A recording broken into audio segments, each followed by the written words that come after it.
मित्रांनो, आजची खतरनाक अशी घटना ऐकण्याआधी या व्हिडिओला पटकन एक लाईक करा. आजचं आपलं टार्गेट आहे फक्त 71 लाईक्स.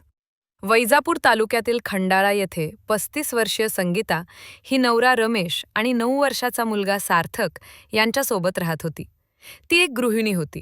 तिचा नवरा रमेश हा प्रामाणिक कष्टाळू शेतकरी होता. तो त्याची शेती आणि व्यवसाय सांभाळून घर चालवत होता. सुरुवातीला त्याच वैवाहिक जीवन आनंदाने सुरू होतं. पण जशा जशा रमेशच्या जबाबदाऱ्या वाढल्या तसा तो आपल्या कुटुंबापासून दूर राहू लागला. त्याचा खूप जास्त वेळ त्याच्या शेतात आणि त्याच्या व्यवसायामध्ये जाऊ लागला आणि म्हणूनच त्याची बायको संगीता ही घरी एकटी पडली.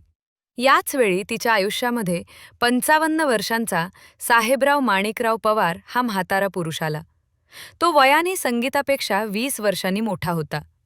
सुरुवातीला त्यांचे नातं अगदी साधं होतं.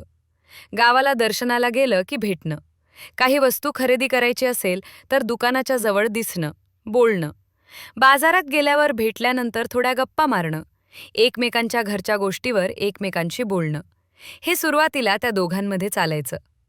पण जशी जशी संगीता रमेशच्या कामामुळे एकटी पडू लागली तसा तसा साहेबराव तिच्या जवळ यायला लागला. आपुलकीने तो तिच्यासोबत बोलायचा, तिला सहानुभूती दाखवायचा. हळूहळू त्यांचं बोलणं वाढू लागलं. तो तिला प्रेमाने काळजीने पाहू लागला. तुला असं एकटीला राहावं लागत आहे, तुला तुझ्या आयुष्यात आता प्रेमाची गरज आहे, असं तो तिला सारखा म्हणायचा. संगीता देखील त्याच्या असल्या गोड बोलण्याला भारू लागली. साहेबरावने तिच्यावर प्रेम आहे असं भासवायला सुरुवात केली. तो तिला गुपचूप त्याच्याकडे भेटायला बोलवू लागला. कधीकधी तो तिच्या घरी येऊ लागला. संगीता अगोदर त्याला भेटायला घाबरत होती, पण साहेबरावच्या स्पर्शाने ज्या भावना येत होत्या त्या तिला आवडू लागल्या. आता तिला वाटायला लागलं की साहेबराव मध्येच खरं सुख आहे. त्या दोघांचं नातं आता एका नवीन वळणावर पोहोचलं. गावाच्या बाहेर डोंगराच्या पायथ्यावर ते नेहमीच भेटायला लागले. एकमेकांवर असणार प्रेम व्यक्त करू लागले. त्यांच्या प्रेमाला काही शब्द नव्हते. साहेबराव संगीतावर आता आपली मालकी समजू लागला होता. साहेबराव जेव्हा संगीताला भेटायला घरी जायचा तेव्हा त्याचा मुलगा सार्थक घरीच असायचा. त्यामुळे साहेबरावला संगीताला भेटता येत नव्हते, जवळीक साधता येत नव्हती. कारण 9 वर्षाचा सार्थक आईला सोडून बाजूला कुठे जात नव्हता. परंतु 55 वर्षीय साहेबराव मात्र वासनेने भरलेला होता. त्याला संगीतासोबत नेहमी जवळी करावी वाटायची. पण सार्थकमुळे घरी ते शक्य नव्हतं आणि म्हणूनच त्याला सार्थकचा राग यायला लागला. तो नेहमी संगीताला म्हणायचा, तू आणि मी कधीच एकत्र भेटू शकत नाही. संगीता, मी वाटेल तेव्हा तुझ्या घरी येऊ पण शकत नाही. प्रेमाचे क्षण एकत्र घालू शकत नाही. कारण हा तुझा मुलगा सार्थक नेहमीच तुझ्या अवतीभोवती फिरत असतो. एकदा तर सार्थकने तुला व मला कोणत्या अवस्थेत बघितले होते? जर त्याने आपल्याबद्दल कुणाला काही सांगितले तर तो आपल्या प्रेमात अडथळा ठरल. तेव्हा ती म्हणाली, अहो तो माझा मुलगा आहे, घर सोडून त्याला दुसरीकडे कुठे पाठवणार? संगीता नेहमीच त्याला असं म्हणायची. तेव्हा साहेबराव तिला म्हणाला, तुला माझं प्रेम हवं की तुझा मुलगा सार्थक? तुझा मुलगा जर बाजूला झाला तर आपण कायमचे एकत्र राहू, वाटेल ते. साहेबरावच्या अशा बोलण्यावर संगीता घाबरली. कारण की ती एक आई होती, पण मनाच्या एका कोपऱ्यात साहेबरावची ही वाईट कल्पना तिला पटायला लागली. जर सार्थकने जे काही पाहिलं ते नवऱ्याला सांगितलं म्हणून तिने स्वतःच्या पोटच्या गोळ्याला मारण्याची प्लॅनिंग करायला सुरुवात केली. त्यानंतर जे घडलं ते माणुसकीला काळिमा फासणार कृत्य होतं. रात्रीचे 10 वाजले होते. सगळीकडे लोक झोपण्याची तयारी चालू करत होते. संगीताही आपल्या लहानशा घरात सार्थकला बिलगून विचार करत होती. मुलाच्या श्वासाचा आवाज तिला ऐकू येत होता. यामुळे तिचं मन कुठेतरी विचार करत होतं की एकीकडे माया तर दुसरीकडे वासना. मुलापेक्षा तिला वासनाच महत्त्वाची वाटली. डोळे घट्ट करून ती विचार करत होती. मुलाला संपवण्याचा निर्णय तिने घेतला. 9 वर्षाचा सार्थक साधा, सरळ आणि निरागस आनंदी मुलगा होता. आईवडिलांच्या प्रेमात तो वाढला होता. वडील रमेश व्यवसायासाठी कायम बाहेर असल्याने त्यांस त्याच्या आईसोबत जास्त घट्ट नात होतं. त्याला शाळेत जायला खूप जास्त आवडत होतं. आपल्या मित्रासोबत खेळणं, बागडणं, एकत्र जेवण करणं गप्पा मारणं, खेळायला बाहेर जाणं हेच त्याच्या आयुष्याचं छोटं विश्व होतं. सार्थक नेहमी स्वप्न बघायचा. मोठं झाल्यावर त्याला डॉक्टर बनायचं होतं. आईवडिलांना मोठ्या घरात राहायला न्यायचं होतं.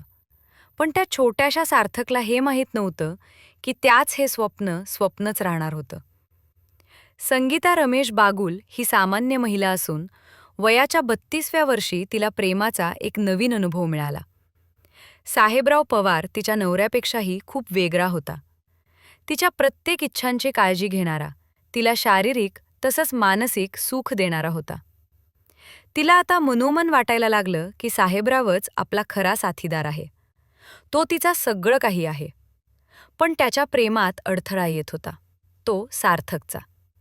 साहेबरावला सार्थकसारखा खटकत होता. तो नेहमीच त्या दोघांच्या भेटीसाठी अडथळा ठरत होता. प्रत्येक वेळी संगीता प्रियकराला भेटायला निघाली की सार्थक विचारायचा, "आई, तू कुठे चालली? मला पण यायचंय." त्याच्या नेहमीच्या अशा विचारण्यामुळे तिला वाटू लागलं की हे अडचण दूर झाली की आपण मोकळे होऊ. सार्थक त्यांच्या प्रेमातला तिलाही काटा वाटू लागला. आणि शेवटी एक दिवस उजाडला. त्या दिवशी संगीता आणि साहेबरावने सार्थकला संपवायचं ठरवलं. सार्थक घराच्या अंगणामध्ये खेळत होता तेव्हा संगीताने सार्थकला घरामध्ये बोलावलं. "बाळा सार्थक, साहेबराव बाबा तुला बाहेर फिरायला घेऊन जायला आले आहेत." तेव्हा सार्थक म्हणाला, "आई, मला अजून खेळायचं आहे." तेव्हा त्याची आई त्याला म्हणाली, "अरे, एक चक्कर मार गाडीवर, नंतर खेळ." आईने समजवल्यानंतर सार्थक जायला हो म्हणाला. त्याला त्या साहेबरावबरोबर जायचं नव्हतं. त्याला काहीतरी विचित्र वाटत होतं. पण आईकडे बघून नाईलाजाने तो त्या गाडीवर बसला. मोटरसायकल चालू लागली आणि साहेबरावने वैजापूरमधील तलवाडा शिवारातील जंगलाच्या दिशेने गाडी नेली. आणि घरापासून लांब 10 किलोमीटर जाऊन त्याची गाडी थांबली. "बाबा, आपण इथे का थांबलोय?" सार्थकने विचारलं. "थोडा वेळ खेळ इथे." साहेबराव त्याला म्हणाला. सार्थकला हे एक जग माहीत नव्हतं. तो आनंदाने इकडे तिकडे पळू लागला. त्याला तर कल्पना देखील नव्हती की थोड्याच वेळात त्याचा जीव जाणार आहे. साहेबरावने खिशातून दोरी काढली आणि क्षणातच सार्थकच्या गळ्याभोवती ती दोरी गुंडाळली आणि त्याचा गळा आवळला. त्याचे हातपाय हलू लागले.